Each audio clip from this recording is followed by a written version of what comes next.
I was lost, but he brought me in. Oh, his love for me.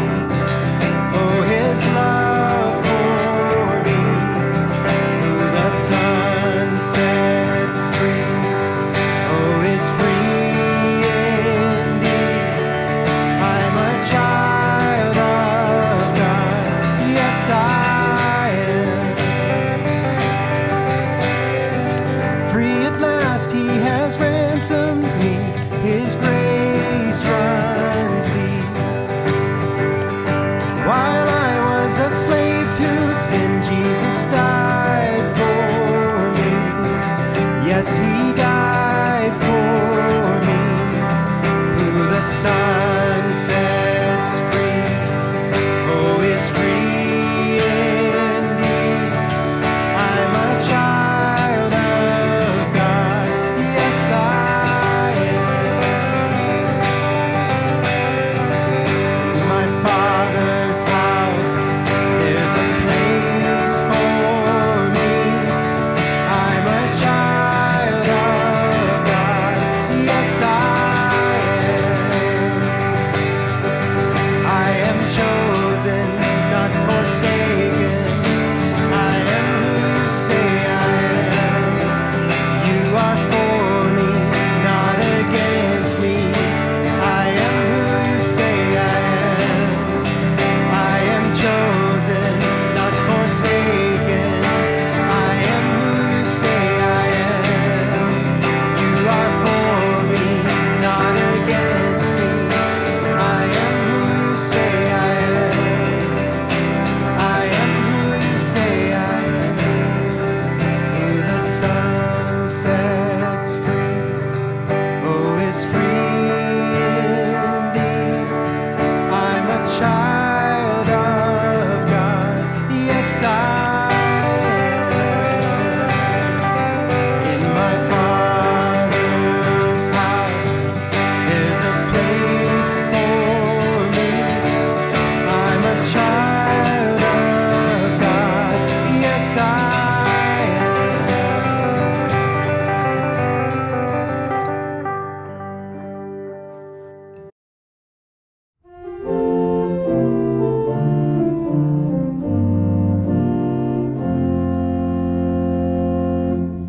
Will you come and follow me if I but call your name? Will you go where you don't know and never be the same? Will you let my love be shown? Will you let my love be known? Will you let my life be grown in you and you in me?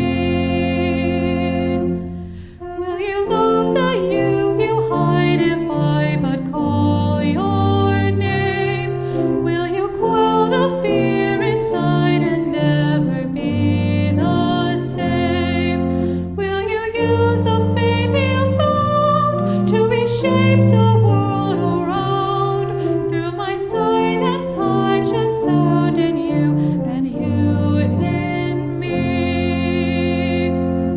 Lord, your summons echoes true when you but call my name. Let me turn and follow you and never be the same. In your company I'll go where your love and footsteps show.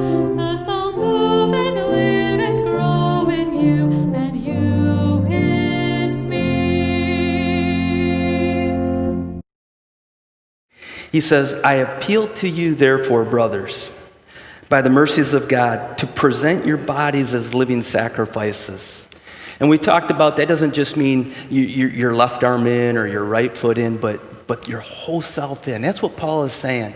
If you're going to come and you're going to be a follower of Jesus, it's bring your whole self in, your whole body, your whole life as a living sacrifice to follow him. And that total commitment.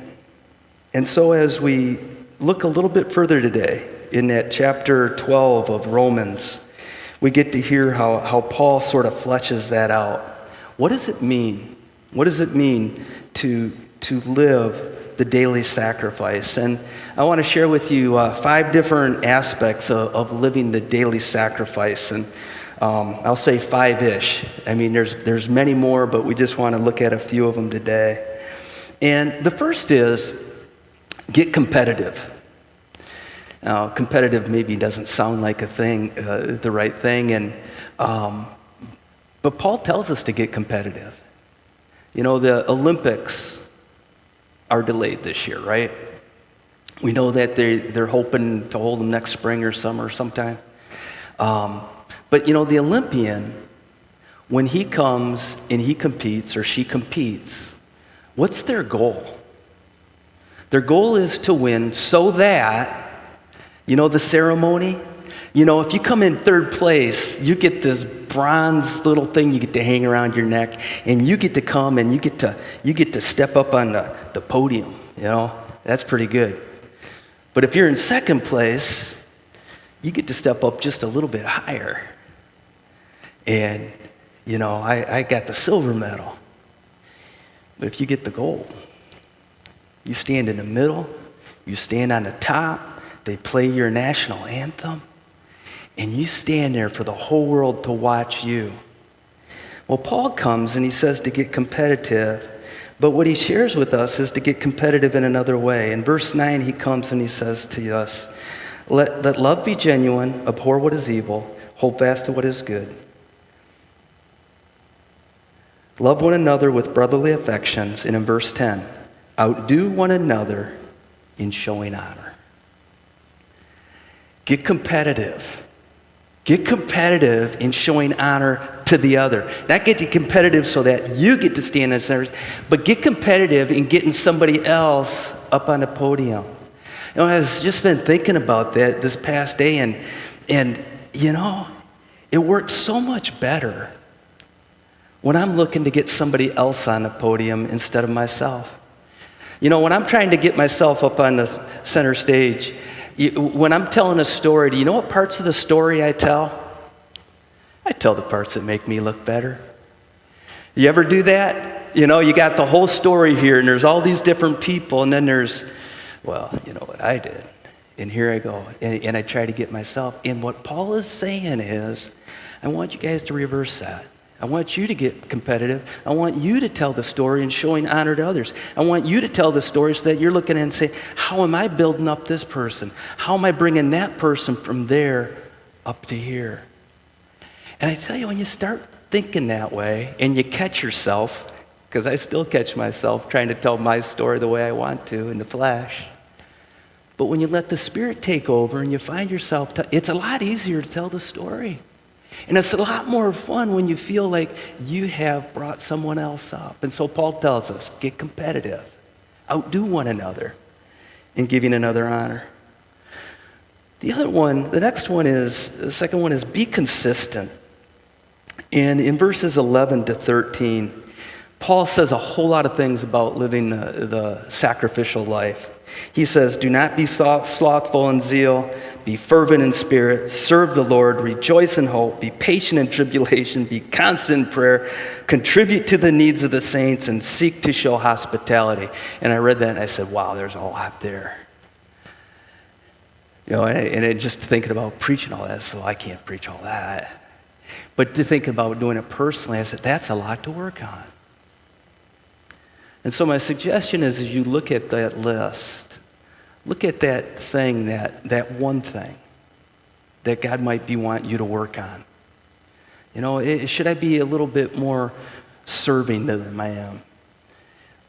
Constant in prayer. You know, I look around and I see people that have the different gifts. I can almost look and say, hey, these people are the servers in this congregation. I know the ones that'll step out and help out with this and that, and I could name some names there. I was talking to a brother yesterday and talked about constant in prayer. And I just thought about, it just took me back to my dad. Constant in prayer. And I know we got people that are intercessors, prayers out here. And he asked us to be constant in prayer and in contributing to the needs of others. You know, I can look around and I know others that reach out when they hear there's a need, they step into it and they help out. You know, if you want to grow in that, think about it. How can you step in and get at it? and then to show hospitality. And so Paul comes and throws these out here, and my suggestion is to take one and to go after it, and then be consistent in it. Be consistent and do it. You know, if you're going to be in prayer, come after it day after day, and it's not always going to be easy. There was a video I wanted to show, but I didn't get permission to show it. But it was, I think it was taken just 3 days ago in one of these big rainstorms. And it was this young lady that took a video of her neighbor. He's 90 years old, and every day, come rain, come shine, he goes for a walk. Snow, it doesn't matter. So the video starts, and there's the man out on the street. She's safe inside and is staying dry, but she was just watching him, and she videoed. And the first thing he does is he takes this umbrella, and that wind takes it, and you know what happens to the umbrella. It gets put up, it looks like a big bowl catching the rain, and I'm like, oh, come on, guy, get the umbrella down. He starts walking with it, and he's got this over his head. I'm like, man, it's going to get, sure enough, the wind gust comes, and it knocks that umbrella down, and now it's back over the top of him, and he's walking, and the rain's driving, he's still getting wet, and pretty soon the wind blows the umbrella, and it's wrapping around him. But for him, there was a value in taking his walk every day, even in the days when it wasn't easy. And so whether it's you want to become diligent in prayer, or you want to live a life of serving and you want to start growing that habit, let's be consistent in it. Go after it every day. Some days it's going to be easy. Some days it's like, wow, man, I just felt present. And other days it's going to be a little harder. Sometimes you're going to be serving somebody that's not even appreciating what you do. But be constant and let God take care of the reward in that. The third thing is come along the side of others. Down in verse 15 we read, rejoice with those who rejoice and weep with those who weep. And what Paul is saying is sometimes you and I, we have our own agenda. We have the thing that we want to do, the thing that we think is important, or what we want to tell somebody. And he says, slow it down for a second. See where the other person is at. The other person's rejoicing, come into their party and celebrate with them and celebrate together, have a good time. But if the other person is going through a struggle, that's not a time to say, hey, cheer up, you need to be fun. That's time to slow down and understand and come alongside them and empathize and know their grief.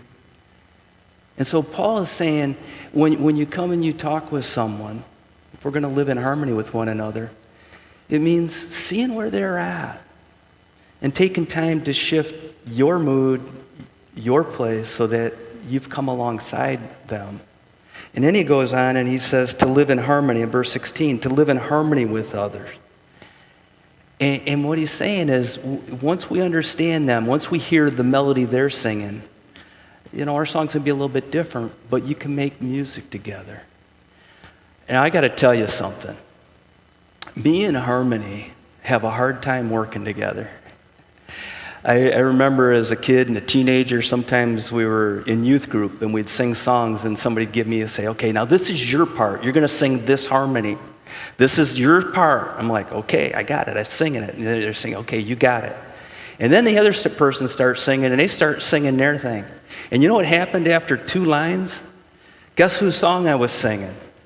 I was singing their line of music. I didn't, and sometimes in life, we just don't know how to be okay with just being who we are.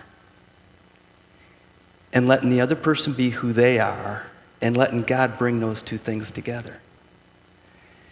And God says when we can accept ourselves for who we are and how He made us, we can come along the other person who has this other set of gifts, and we can come walking with the Lord, and we can live in harmony with one another. It can blend and it can become a beautiful thing. But if I'm off doing my own thing and not paying attention to anybody else, or if I'm not secure in who I am as a son or you as a daughter of Jesus Christ, then the harmony becomes hard. But Paul says, that's what Paul's talking about, living in harmony. Every one of us is different. But God has brought us together to make a joyful noise and to live with him. And the fourth thing I have down as an aspect of living daily sacrifice is break the rules of fairness.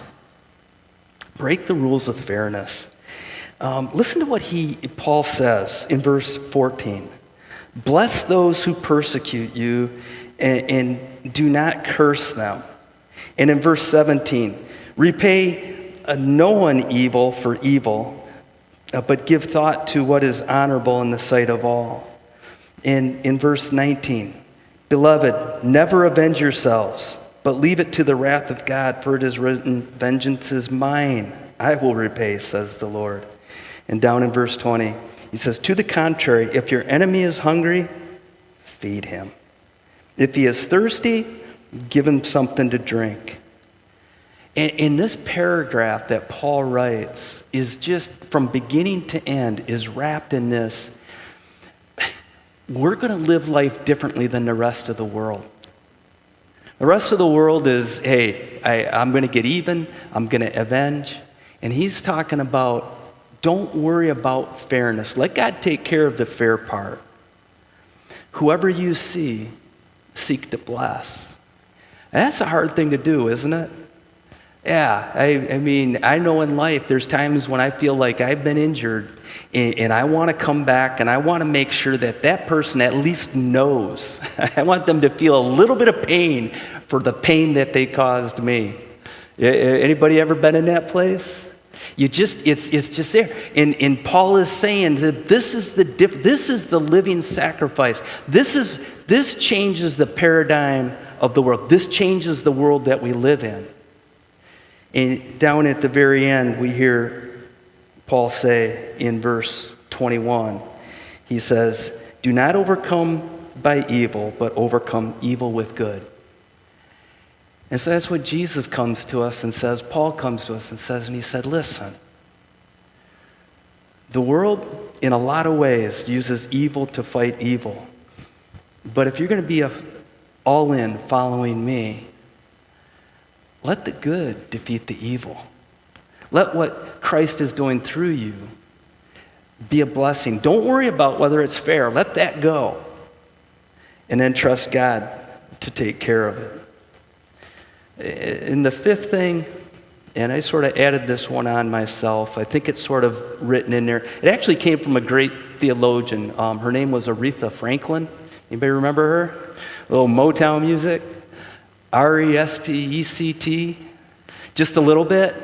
Remember that was a cry out, and if you know the sort of the dynamic of the song, it was, she's singing to her man, she says, I'm this for you. All I'm asking for is a little respect. As I thought about that, isn't that what a lot of people are crying out for today? Just a little respect. And I thought about respect, and it just, as long as I'm looking down on somebody else instead of seeing them eye to eye, I'm not in a place of respecting them. As soon as I'm elevated above somebody else instead of being with them, I'm not respecting them. I don't, it's sort of fun when you got the little ones, and when we would have the preschool kids going out, or at the end of church and the little ones walk by. It's fun to get down on one knee and look them in the eye when you're talking to them. You should see the change in their face from when you're talking to them from up here down there, and all of a sudden you're looking to them face to face. And all of a sudden the conversation changes. They're talking with you instead of talking up at you as you're talking down at them. And that's really, to see people as created in the image of God, everybody that we look at, then we want to give them the respect. Because you're going to respect God, you're going to respect them. And so we give thanks to God. And the thing is, we can change. We can change the world we live in. We really can. We can change the dynamic. I was just thinking the other day, there's a clan that's part of this congregation, and a lot of times this clan will gather up after service, and they'll go out to a restaurant, or sometimes they'll go out for a thing like ice cream. I think it's sugar and spice ice cream that they go to, and they all sit down and eat. And as I thought about that, I said, that's really, they're weighing the values and making a choice. The ice cream, it tastes good. You get that chocolate and fudge and those special sprinkles on it. It's all tastes good. But to go there, it takes time. It's time away from other things you would do. And then there's the money that's going to be spent, although Grandpa might pick up the tab, so I've heard sometimes, right? So there's a money layout. And then there's this thing called the calories, I'm going to have to do 6 extra jumping jacks tomorrow if I eat that ice cream. And so you weigh the values, and is it worth it to show up for that ice cream? Yep, absolutely. Once or twice I've been invited out, and I tell you, it's worth it. It's a good thing. But it's created a dynamic, too, where if you ask the grandkids, what's Sunday morning? Well, Sunday morning we go to church, and sometimes we'll end up at the ice cream place. And it's time with family, it's time together, and it's good ice cream, and we'll do the extra jumping jacks. Jesus invites us, and he says, when you live your life in living sacrifice, when you don't worry about fair and let God take care of the fair aspect, when you respect others, and when you come in and you walk with me, you grow in your prayer life and serving others and contributing to the needs of others. You change the world you live in. Not by getting even, not by doing evil, but the Spirit of Christ living through us. Dear Father in heaven, we come before you. We give you thanks and praise for your goodness and your love for us. Jesus, we thank you that you chose to honor your Father, but to walk the path that he gave you, that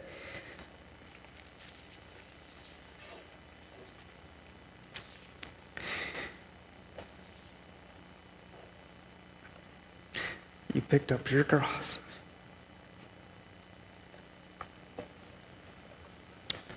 You didn't hesitate. You paid the price. You redeemed us. You've made us sons and daughters. And you invite us to pick up our cross. Help us to do it, Lord. In Jesus' name, amen.